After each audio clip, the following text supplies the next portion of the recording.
Yun, welcome back guys sa ating channel, and this is Rod again from Rodworks TV.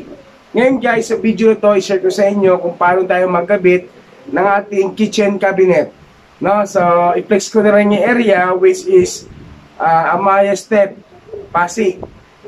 So, maliit lang yung pinaka-area ng kitchen guys. So, ginawa na natin paraan ng pagkabit ng ating nakalikong cabinet. So, let's start!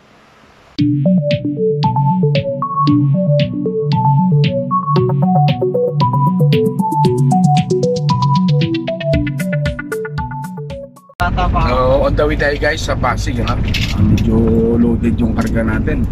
Marami tayong karga. Hanggang ba to? So, set up tayo ng kitchen cabinet sa Amaya Step, Pasig. Ayun. So, dito tayo guys, sa Amaya tayo. Amaya Step. Yun. Yun tayo sa 8th floor. 8th floor tayo guys. Install tayo ng kitchen cabinet. Unload tayo. So dito sa area guys, no, sa bahay ni Sir Marvin. So yun yung existing. Tapos ito yung pagsisitapan natin ng kitchen cabinet. So simulan natin. Yan. Kalasin natin yung existing. Palitan tayo ng bago yan guys, no. So, i-lock natin yan. Tapos yung mga bago na cabinet, set up naman natin yan.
So yan guys, no, double check tayo ng level bar para sigurado na balanse, kasi para hindi yung tubig pagka naghuhugas tayo, naglilinis tayo ng pinaka-top natin, hindi yung aagos do sa isang side lang.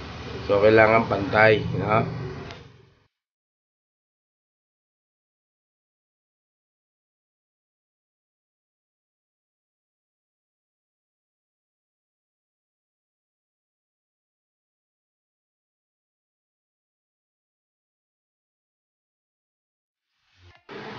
So next guys, set naman natin yung pinaka sub top natin, no? Pinaka backing natin sa ating granite para hindi siya lulundo o babasag pagka nadiinan yung granite guys. So butasan natin yan ng pinaka sa sink natin at sa ating induction hub.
So next natin guys, i-layout naman natin yung pinaka induction hub. So ibutas din natin yan sa ating marine na substrate na.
So dyan guys, next natin butasan naman yung pinaka granite top natin, ano, para sumot na yung pinaka ano natin, yung pinaka induction hub.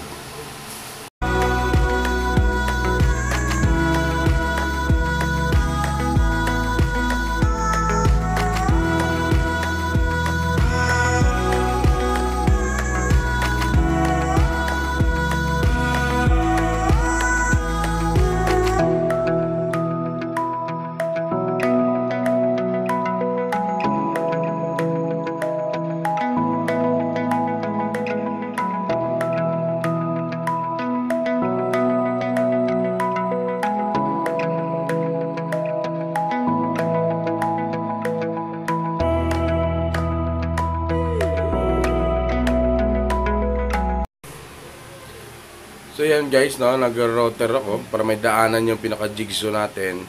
Kasi ginigsaw ko na lang yung pinaka synthetic granite natin mga guys. Nga lang, ingat lang kasi pwede mabasag yan. So masilan yung pagka tirada natin dyan. Kaya medyo alalay lang tayo mga guys.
Guys, napasada ako, no, ng sander.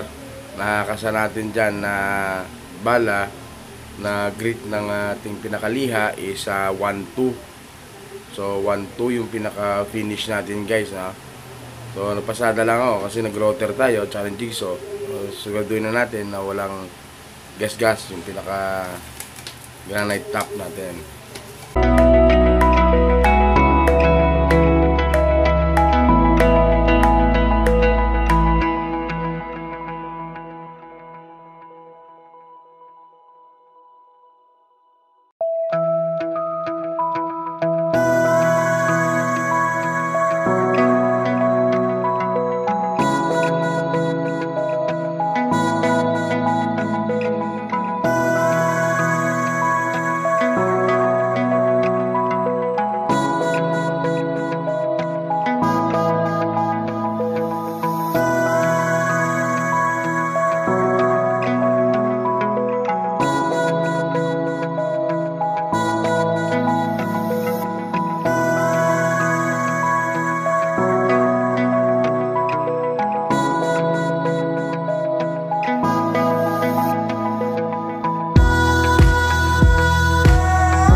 So dyan guys, finish na natin yung top, ano. So ginamitan natin siya ng pandikit na liquid nail, no, para hindi gumagalaw at matibay siya, hindi basta-basta kakalas yung top natin papunta sa ating substrate.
So dyan guys, nagkalas mo tayo ng overhead, ano?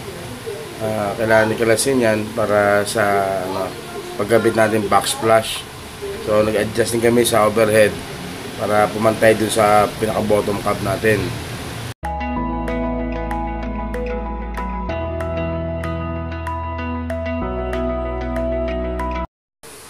So dyan guys, na-free fit na natin yung pinaka backsplash natin, ano. So pagka okay na, pansin ko okay naman ang fittings, then lagyan natin yan ng liquid nail uli sa pinakalikod ng ating granite, no, na backsplash. Then kakabit natin yung pinaka switch uli. Balik natin mga guys.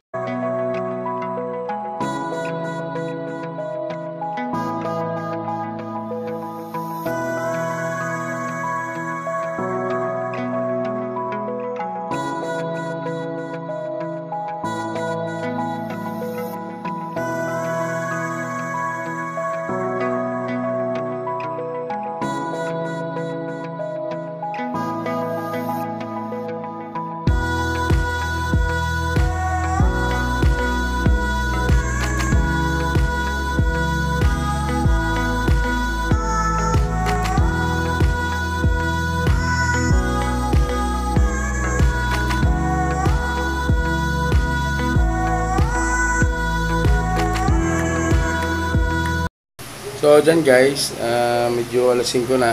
So need natin na maglinis na ng area. Then balik tayo kinabukasan. Tapos yung mga overhead nga guys, isasabit natin ulit. Pabalik yan sa clips natin. So day 2 na guys na anong paggawa. Oh yan. So yun guys, balik tayo sa 812, no? Tapusin natin yung mga finishing touches.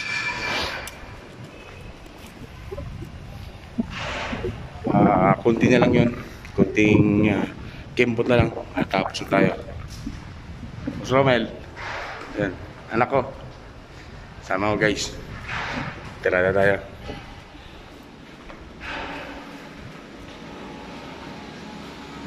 tayo elevator sa 8th floor, 812.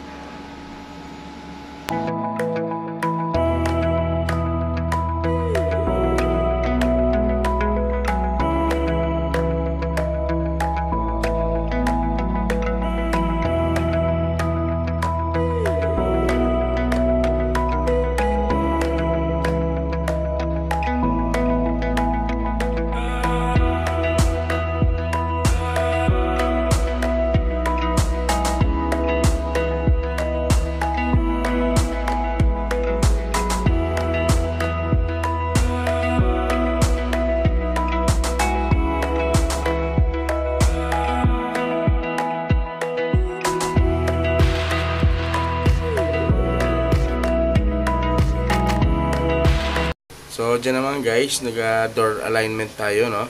Para maayos yung pagsara ng ating mga soft closer hinge.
So, dyan naman guys, kabit natin yung pinaka lift door natin, ha. So, lalagay ako ng awning dyan para naka-stabilize siya pag binuksan pataas, mga guys.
almost done tayo mga guys, no? So yung pinaka-finish pala natin yung mga door niyan, acrylic high gloss na beige, no? So makinang siya tignan mga guys kasi naka-glass finish siya.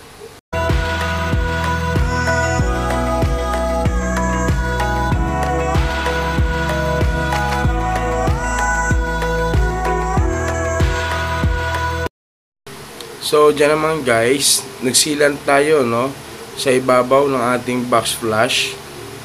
Kinonect natin sa magitan ng sealant doon naman sa pinaka-bottom ng ating overhead cabinet para matibay siya mga guys. Then naglagay tayo ng LED na warm white doon sa light provision natin para maganda tignan ang ating kitchen cabinet.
So yun guys, natapos na natin yung ating kitchen cabinet, no? So kanina pinakita namin at mula kahapon pa na pag-set up dahil medyo natagal tayo guys kasi may mga wiring pa. So yun na yung pinaka-ilalim, bottom top. Yan, so yung soft closer, lalagyan na natin ng mga sa cutlery. No?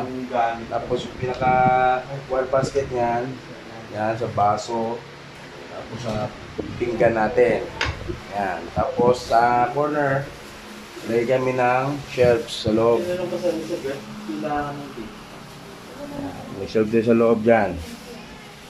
Yan. Tapos dito naman sa sink. Yan. So nag-layout tayo ng tubo uli. Tapos lagay tayo ng sinks.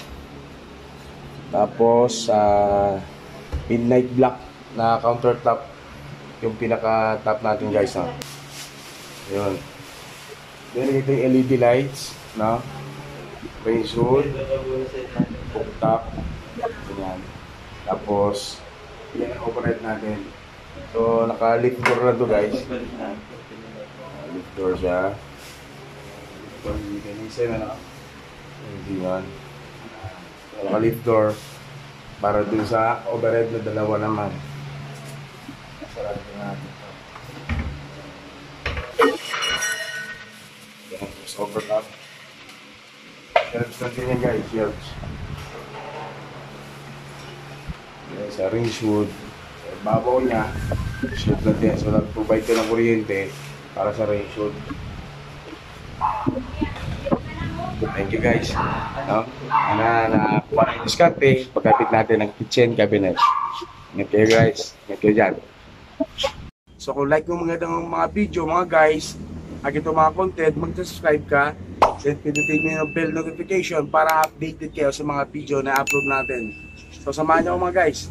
Tuloy tayo.